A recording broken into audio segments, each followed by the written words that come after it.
The valley lay silent under a heavy blanket of snow, with only the faint crunch of boots marking the presence of men.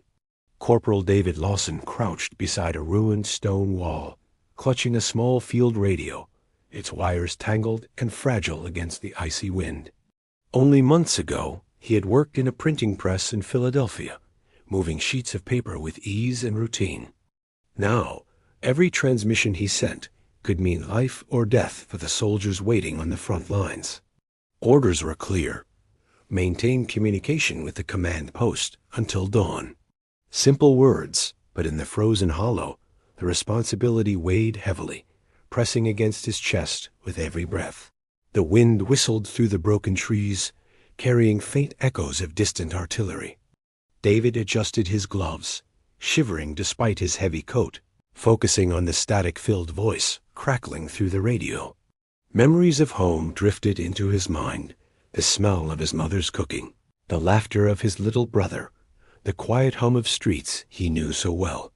These recollections became fragile shields, helping him endure the fear and biting cold.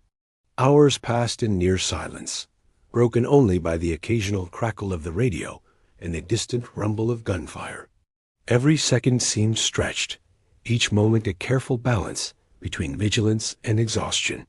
Suddenly, the radio squawked with a clear transmission confirmation that vital orders had reached headquarters.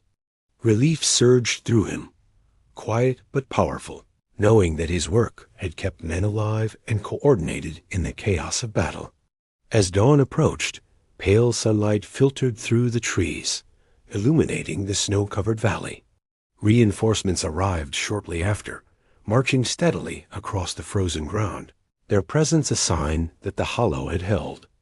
David exhaled fully, lowering the radio, the weight of responsibility easing for the first time in hours. No medals would commemorate this night. No stories would record the courage of a lone corporal keeping the signal alive. Yet he understood that some victories are invisible, measured not by recognition, but by the lives preserved through steadfast determination.